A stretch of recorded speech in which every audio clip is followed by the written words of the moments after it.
Once upon a time, from the prairies to the mountains, sea to shining sea, our nation's brightest minds were told if they studied hard and worked hard, the American dream was in reach. Then, a nightmare struck. My whole life is about this. So the more I get into it and the more I learn, the worse it is. It just consumed my life because I couldn't believe that this was something that not only happened at Disney, but had happened for decades. Disney loves to spin starry-eyed fables where diligent underdogs always win. But in the true life tale we're exposing for you, dedicated American workers lose over and over again. And Disney is just one of the big business antagonists some feel are crushing the American dream. I wish I didn't know what I knew so I could walk away. I can't turn my back on this important issue, no matter what. Even Hollywood's finest screenwriters couldn't script this horror story. You are an American lawyer who represents American workers who are harmed by this guest worker racket. There are hundreds and hundreds of thousands of Americans that have lost jobs or not gotten jobs because of outsourcing and offshoring. So there is no shortage of qualified American workers. Science, technology, engineering, and math workers, the victims in this insidious play. The villains? High-tech billionaires and bipartisan beltway crap weasels, replacing them with cheap foreign labor. Why is it fair that IBM or Microsoft or Disney should be choosing who becomes our future voting population? This is not what the program was designed for. This is visa pork. This is no fairy tale, and I'm sorry to say, it hasn't had a happy ending. It's still happening today. How does it enrich the community by shipping half the tech department over to a foreign country? It just doesn't make any sense. A narrative rarely published and never seen on the silver screen. A lot of people are really concerned about being retaliated against. The plot isn't made up. It isn't scripted. It's non-fiction and hitting your coworkers, friends, family, and neighbors hard. Ahead on Michelle Malkin Investigates, we'll show you how America's best and brightest workers are being sold out right here at home. Next on Michelle Malkin Investigates.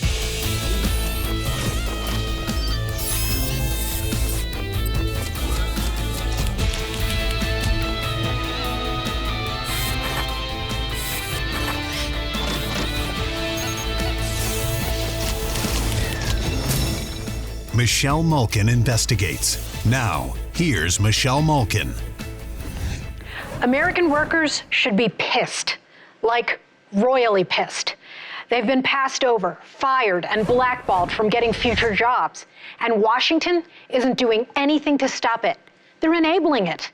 Bipartisan nitwits are turning their backs on hardworking Americans and siding with CEOs of Disney, Intel, Cisco, Facebook, Google, and Microsoft.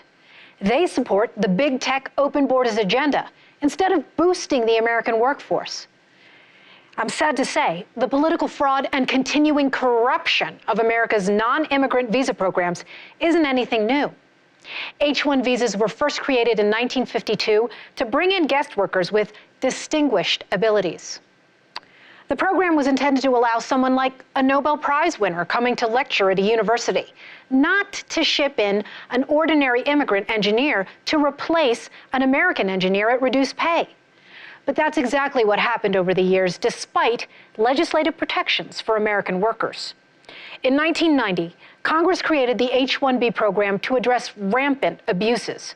But businesses and lobbyists again perverted the guest worker program by busting the visa cap and carving endless loopholes to circumvent American worker protections. Thousands of American workers have been laid off and forced to train their foreign replacements as a condition of receiving their severance packages. And the crying shame? It's legal. Check out these headlines from around the country. Breitbart.com revealed at the end of 2016, claim, Carnival forces U.S. workers to train foreign replacements before Christmas. An E-Week piece began, did Pfizer force its staff to train their H-1B replacements? ABC News 10 in Sacramento reported, foreign workers filled hundreds of Sacramento area IT jobs. Fusion gave this colorful description. Outsourced at home, U.S. workers pissed at H-1B visa program. These outbreaks are not isolated incidents. The shameful practice of forcing U.S. workers to dig their own graves is epidemic. Yet Beltway bureaucrats have raised the H-1B cap repeatedly, and Congress has allowed universities and research labs to import unrestricted numbers of foreign workers under the guise of fixing an American tech worker shortage that doesn't exist. Last year, I published a book with IT worker turned lawyer John Miano, compiling corporate data, government reports, and internal business memos on the H-1B racket. In Sold Out, how high-tech billionaires and bipartisan Beltway crap weasels are screwing America's best and brightest workers, we translate the legislative gobbledygook and dissect the lobbyist propaganda propping up the H-1B program. On this episode, we focus on the human toll, the personal impact of the H-1B scam, told by the victims themselves.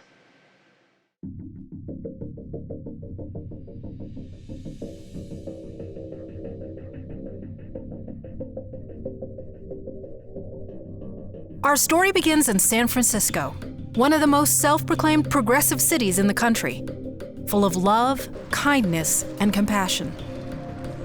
Thank you for coming. I'm really grateful. You guys are brave. The setting, the University of California, San Francisco, where 80 information tech workers are losing their jobs. Not because they weren't loyal, not because they weren't doing a good job, but because cost cutters in the UC system may have tossed them under the bus. We have some expenses or things to pay, so Yeah. we're worried now. On February 28th, what's going to happen to us if we don't have work? We're at a public university. Yes, public, as in taxpayer funded, where the school is discarding dozens of U.S. citizens to hire through an Indian outsourcing firm, HCL Technologies, for no reason other than it's cheaper. How long were you at UCSF before you? 15 and a half years at the point that I was let go. And I had, over those 15 years, every single one of my performance evaluations was meets and exceeds expectations. And that was from 3 different managers. So I really, really worked hard. I was working between 60 and 70 hours a week. Greg Lennon stood on the campus of his longtime employer with 2 of the men he managed. I was shocked one day when I showed up at work and my boss is standing on the sidewalk with a letter. Now, when Greg got fired, was that a red flag for you two? It was somewhat of a red flag, yes. I think it sent shockwaves to the organization. It was a big shock to the whole organization that, you know, if the managers can be fired anytime, what kind of protection do you have? Yeah, it can happen to anybody. This story isn't unique to San Francisco. Longtime employees are being fired across the country and humiliated, forced to train their often less capable replacements. We do have to stay and train our replacements. Yeah. And to get our severance. If we don't make it to February 28th, then You don't get that. We don't get any. Are either of you married and have children? I have children, kids. You have 2 kids. How old are they? 7 and 12. And how about you? I have 2 boys, 4 and 3. That must have been a really difficult decision to make. I mean, because... And I'm the only one working in the family, too. Does it feel a little bit like bribery to you? You know, basically, in order for you to get this paycheck, you have to train the people who are taking your job? It's kind of, to be quite frankly, it's like kind of insulting. Like, we're training these people to replace our jobs. So a slap in the face. Yeah, a big slap in the face. Thank you for being brave. Every one of you represent not only all of the employees being terminated from UCSF, but the employees being terminated across the country and your coworkers, because based on my experience, you are just the first round. There's likely more rounds. Your coworkers' jobs are at risk, whether they know it or not. Sara Blackwell, the Florida-based attorney who started the organization Protect U.S. Workers, hosted this rally to advocate for those being fired for outsourcing and offshoring work. Health and Disney and I'm trying to empower the victims because they're all terrified, and I want them to tell their story so that people can understand what's going on. I also want to educate America because they don't know what's going on. They're also being lied to, saying there's not enough qualified Americans to do the job, so we need more foreigners. That's what's being fed into the politicians in Washington from these billionaire lobbyists like Mark Zuckerberg and Bob Iger's. So that's not accurate at all. Not enough qualified workers? I don't think so. Let's bypass the sound bites and dig through the data to debunk the myths spread by advocacy researchers and lazy or complicit journalists. According to the census, 3/4 of the 15 million Americans with science, technology, engineering, and math degrees aren't working in those so-called STEM fields. The purpose of the rally is to educate America because America doesn't know this is going on. Don't believe the Chicken Little rhetoric of the immigration expansionists. The crisis is not a lack of high-skilled workers, but a lack of high-skilled job openings. There are more than 4 American job candidates for every 1 electronics engineering job listed as an H-1B position. Meanwhile, foreign guest workers account for 1/3 to 1/2 of all new IT hires. The American companies do believe there are a lack of qualified Americans because they're not being given the resumes of those Americans. They're being cut from that. The only reality they know is what they're being told and what the millions of dollars of lobbyists and the millions of dollars of support is telling them. How do you feel when you have so many of these people who are sort of at the intersection of expanding H-1Bs and at the same time bashing the American education system and saying what we need to do is encourage more American students to get into the so-called STEM fields, science, technology, engineering, math, right? I think it's extremely brutal because you're basically telling them to get a degree and get a student loan and student debt that is gonna be worthless to you. The companies, when they tell you you're being fired, they also tell you we're opening tons of new jobs. And you should apply for all of them. You're so good and we love you. You know, you gotta train your foreign replacement. We need you here till 90 days in your termination date, but apply for all these jobs. They're fake jobs. They're jobs to make the Americans think that they might have a chance of keeping a job if they just stick it out and train and stay. And then when they get out, they realize, wait a minute, there was no job, was there? I'm like, no, there was no job. It was a scam. It's a scam. And almost every company does it. It's as dirty as that to me, saying, put your kids in the STEM field, put your kids in school for STEM, so that they can come out with student debt and no job opportunities. So not only is there not a shortage, but Indian companies, and I say Indian because they hold the majority of these visas, are now often in charge of recruiting. And you can bet they're saving the best jobs for their own citizens with H-1B visas.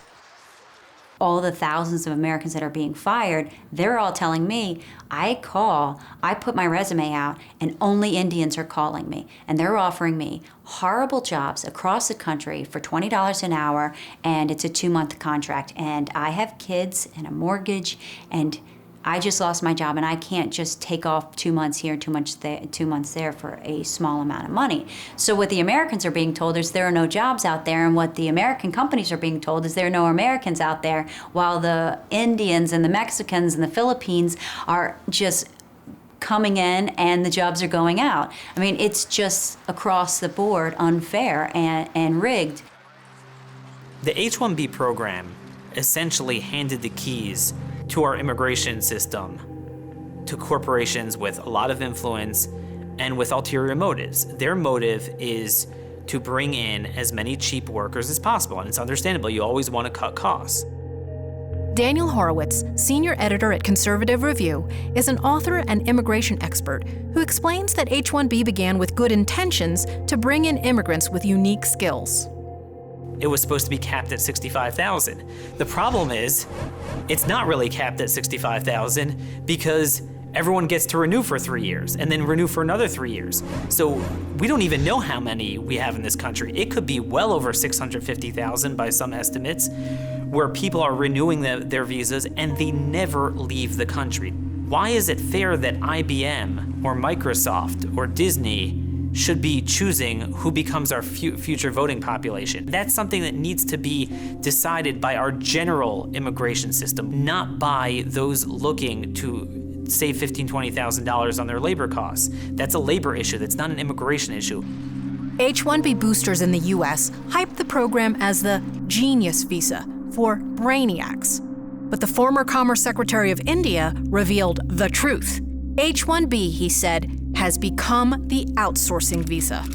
H-1B has been monopolized for the most part by India, where, in IT, over 85% of the H-1B visas go to Indian nationals. That's fundamentally unfair. There's nothing wrong with them. They're good people like anyone else, but we need to open it up to a broad array of people, both internationally, both nationally. That's what free markets are all about. Favoritism for none, opportunity for all. Opportunity for the foreigners. But if you're one of the American workers that gets replaced, it's your opportunity to work that's been stolen. And don't you dare say anything negative about your replacement, or you'll be labeled the R word.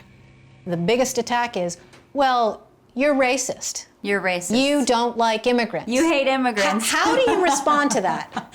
Yes, they do say that to me. I'll tell you how I respond to that. I tell them that, no, you're racist.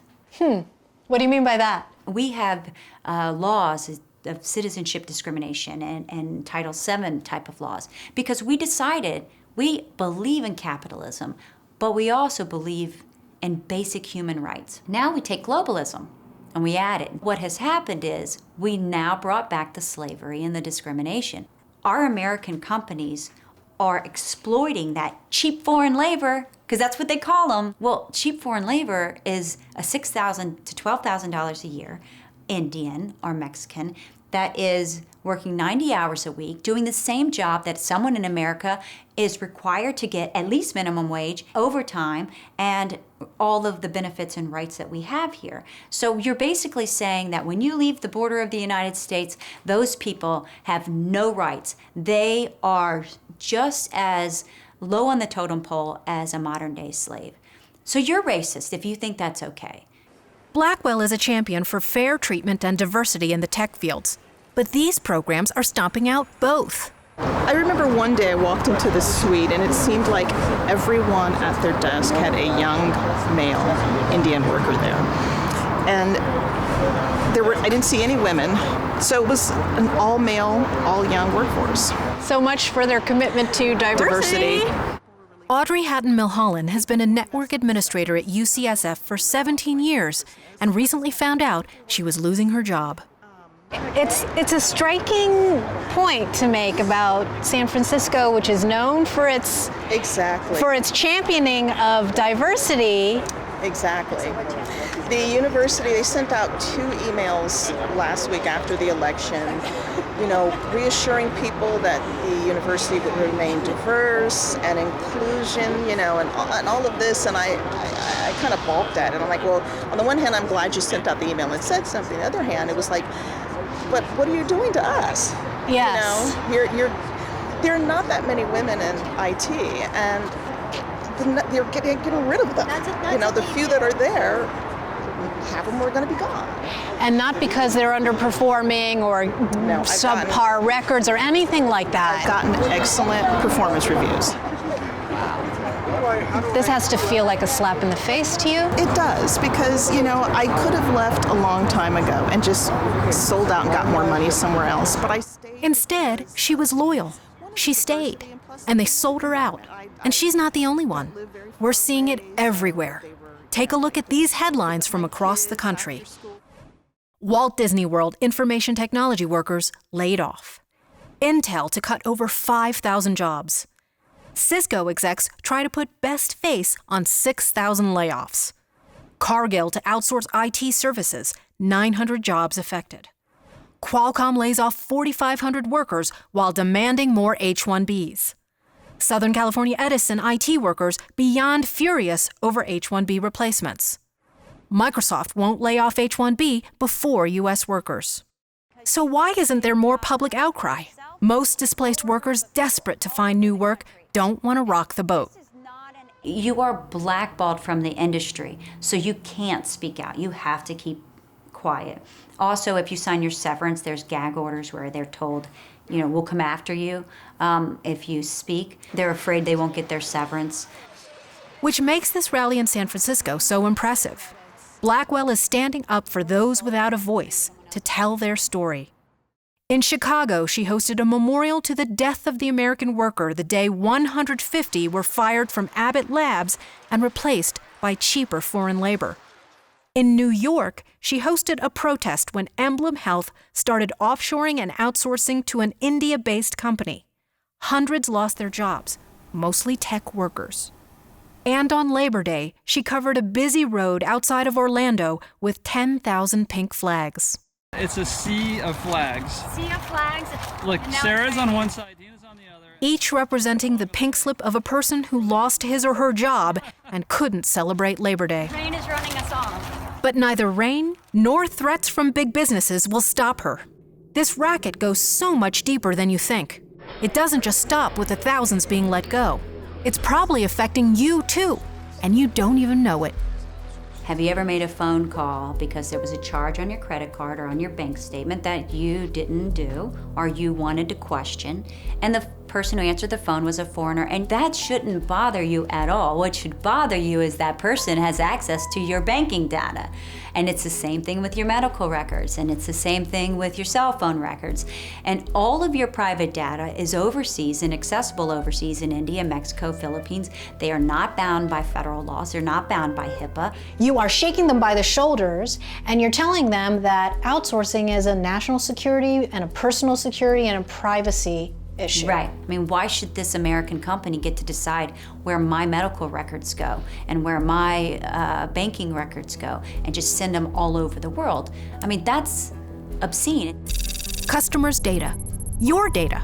We're talking health records, insurance info, social security numbers, all accessible and being accessed in foreign countries. The threat is real.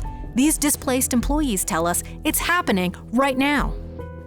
I'm less worried about losing my job than actually worried about, inexperience and the data being accessible by folks like that. That troubles me a lot when I train them. So that's interesting. You're saying that there are security issues. Security issues here too, because they are all going to. 80% of the work will be done in India. So which means they have to set up an environment in India where they have access to the data securely, so that patient health information are not going to be somehow get past the door and released. As Americans, we comply with the HIPAA laws. As foreigners, they don't have those requirements. So we have to be very, very particular about those things when we start thinking about outsourcing, IT jobs to India. Our privacy laws, unenforceable across the border. So what do we do? If we say no, at virtual border, you can't bring the data overseas. All of the data comes back, which that prevents security problems, cyber terrorism. I mean, the Americans' identity being stolen. It's a great thing to do anyway. It'll bring all the jobs back. It'll totally screw up their model, which will affect the H-1B and the L visa programs. And it will help us as an American people to get back to what's important and looking at our jobs. If we do that, if we have a law that says your private data has to stay in the U.S., it's going to be an amazing change. Is there draft legislation of this now? I did lobby it. I brought it to Senator Sessions. I spoke with him. I spoke with the staff of Cruz, who was very interested. I also spoke with Blumenthal's office and a couple other senators. I met with their staffers, and they all thought it was a really great idea, but it was before the election. Everybody was kind of distracted. Senator Jeff Sessions, now Attorney General Sessions, a close advisor to President Donald Trump, publicly shared this Senate committee hearing where former Disney employee Leo Pereiro bravely testified about his humiliating layoff. How was I going to break news to my family and pay all of our expenses? I would soon be living on unemployment.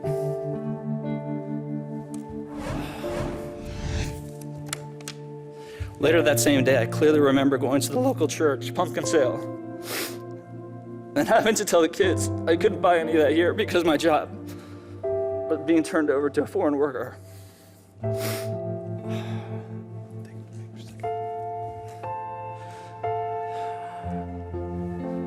I started to think what kind of an American I was becoming. Was I going to become part of ruining our country by taking severance pay in exchange for training my foreign replacement? How many other American families would be affected by the same foreign worker that I trained? So will things change? Trump is the only one that thinks, that has been saying, America first, American workers first, and that's really what we need to do. Ryan Dietert ran for Congress in Northern California on a platform of jobs and immigration. He currently works in IT at the University of California, Davis, and doesn't want what happened at UCSF to spread to his campus. Are you hopeful that a Trump administration is going to back American workers in their fight against the H-1B racket? I think he really wants to help American workers. He's not controlled by the lobbyists. He's not controlled by any of the special interests that are connected to Silicon Valley. So I think we have a good shot of fixing the H-1B problem, or at least making it much better. Better? Let's hope so, because it can't get much worse. We'll be back in just a minute with an unbelievable story of a state lawmaker who was blocked by a powerful lobbyist for just asking the question, how many H-1B workers do we have in our state? The special interest behind the move to shut down public disclosure will make your blood boil. The liberal media will not drive this program, and liberal issues will not drive this program. We will drive this program. What we are here is pro-American, unabashed patriots. We feel positive about our country. We feel positive about our principles, and each and every night I'm going to come to you. I hope you'll join us in what is our new national town hall meeting here on television so we can discuss these issues, figure out how to get our country back, and move it forward.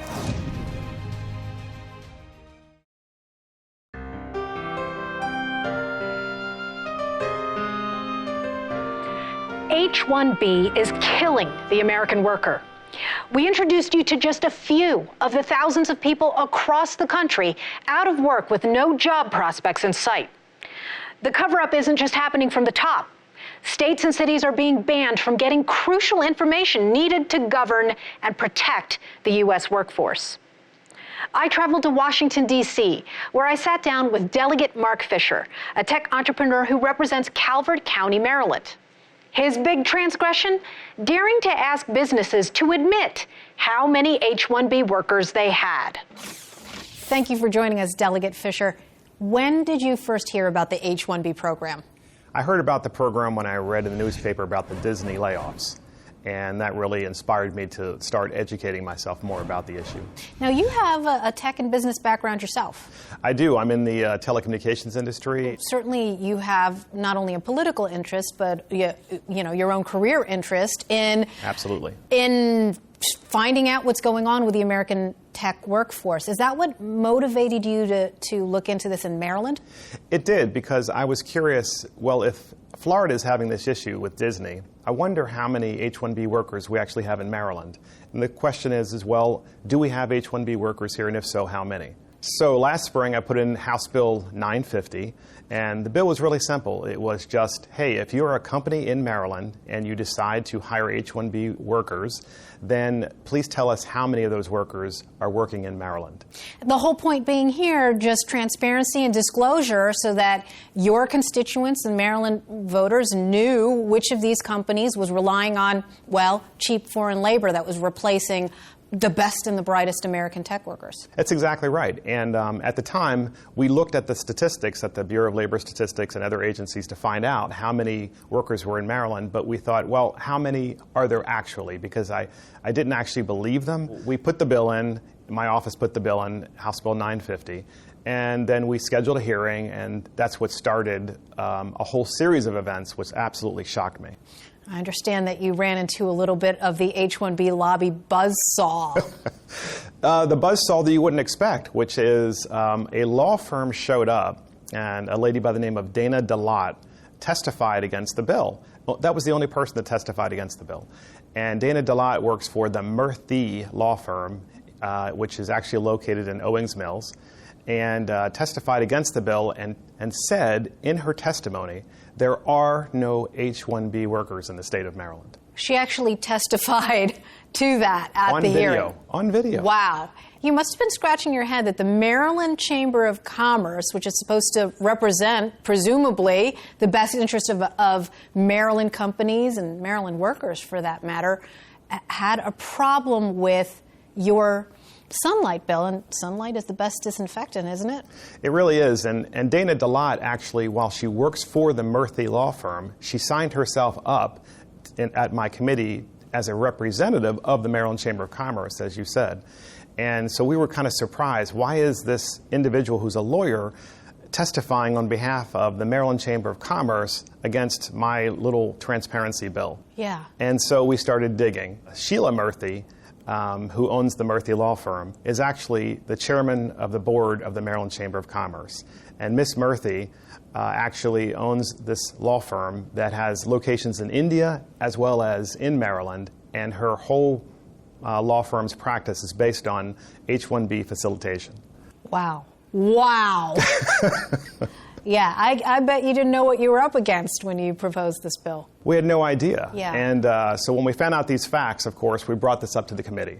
Unfortunately, the bill died because for some reason in Maryland, at least with the Democratic Party, there's this disbelief that this can absolutely be possible, that you would have companies outsourcing jobs to India or elsewhere. And you would think that that would be something that the Democratic Party would want to see. You think there'd be bipartisan outrage about it, especially now that we live in the age of Trump, who has been talking about this and highlighting the plight of Disney workers. There were a lot of Disney workers who went on the campaign trail with him. It's exactly, and what's more is that this issue is central to what got Donald Trump elected. Yes. Absolutely central. Namely, that American companies and a lot of elected officials are not acting in the best interest of the middle class. And the middle class is getting gutted from these H-1B workers and from our own companies that we built as a people and institutions that we built. But instead, we're bringing people in from other countries instead of helping our own.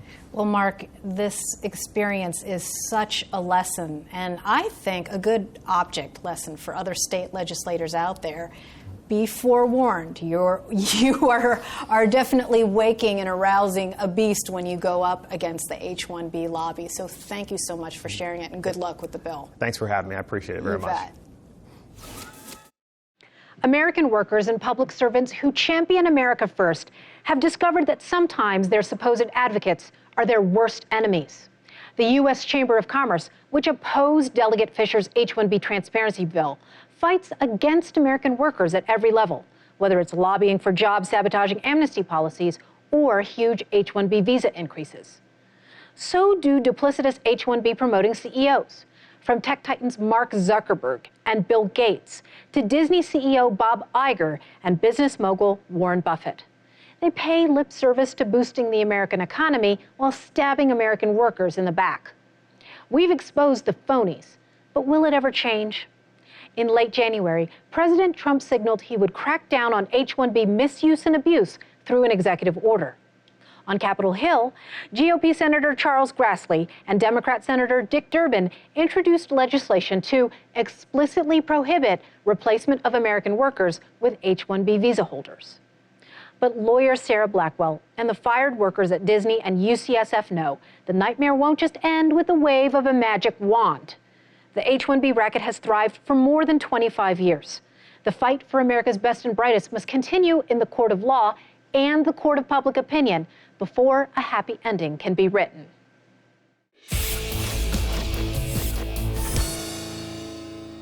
Here at MMI, we certainly get our share of hate mail. But you know what the World War II pilots used to say, if you're not catching flak, you're not over the target. We also, however, get fan mail, and we love getting positive feedback. Since we debuted, we've heard from CRTV fans across social media. On Twitter, Ron in the Rocky Mountains writes, quote, "This Colorado deplorable is happy to watch Michelle Malkin on CRTV." Well, thank you, Ron, and deplorable cheers right back at you. Bethany Rogers tweets, quote, "So happy I subscribed to CRTV so I can see more of Michelle Malkin. She's a role model to today's young women. Michelle Malkin investigates." Well, thank you, Bethany. It's an honor. And Don Gallerani writes, "I don't give a damn about the Golden Globes, the Emmys, the Oscars, or the Grammys. Would rather watch CRTV."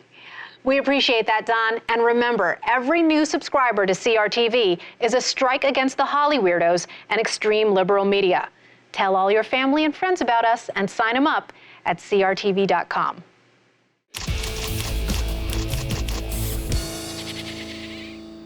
In our Crap Weasel Watch, we call out the political cheaters, government thieves, con artists, frauds, and all-around idiots making America worse.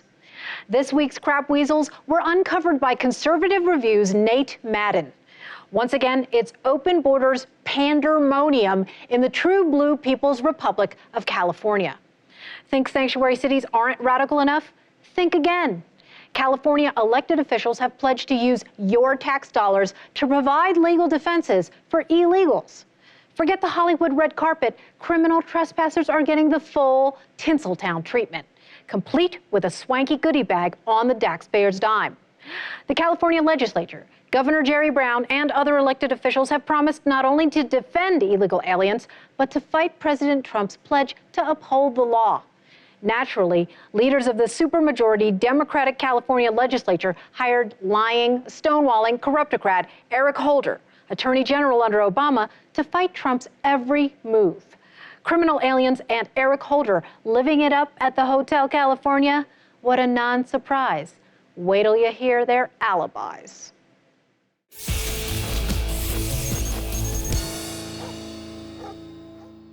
Today's Bulldog Award goes to a pair of scrappy Cornell grads who made it easier for citizen journalists to force the damned-up, zipper-mouthed government to turn over public records. Michael Morrissey and Mitchell Kotler realized that from City Hall to Capitol Hill, government agencies are about as transparent as concrete, hiding information that belongs to we the people behind a labyrinth of red tape twists and legalese turns. Filing a Freedom of Information Act request and actually getting what you want is nearly the stuff of legend. They charge outrageous fees that aren't always applied equally. It depends on who you are and how you ask. And don't get me started on the obscenely long turnaround time on routine requests. It takes a bulldog to liberate this info, and that's exactly where our bulldogs come in. Morrissey and Kotler set up Muckrock, a system that helps citizens, journalists, and organizations oil the gears of the creaky, squeaky public records machine. In some cases, their nonprofit will even take over a Freedom of Information Act request and hound an agency. The best part is they share the information online so anyone can access it. How's that for leveling the playing field between government and citizens? Sunlight is the best disinfectant, and thanks to Muckrock, citizens are shining it into every seedy, greedy crevice of big, bad government. Next on Michelle Malkin Investigates. Privacy. It's our right. We deserve it, especially our kids. But do they have it? Hardly. And the worst part, most parents have no idea. I really don't believe that the federal government has the privacy of students as their first priority right now. So what exactly is being collected? Disciplinary, health, even behavioral records. Files of data on your kids recorded by the government and private businesses all before they turn 18. And access to this information could brand a kid for life, tracking our children from womb to workplace. What will happen for my child? Will he be discriminated against? We unmask the big businesses cashing in on our children's educational data. We'll arm parents with the must-have info on which technology snoops to watch out for, which federal programs and laws are helping or hurting, and how to proactively protect their kids.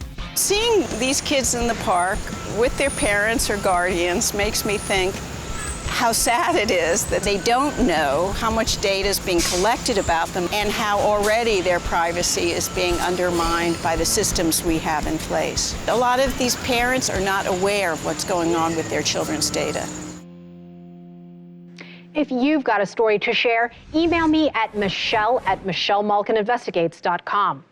Thanks again for joining us as we pledge to cite original sources and wade through the memos, primary documents, and orders to seek the truth. On behalf of our entire team, I'm Michelle Malkin. Thanks for watching.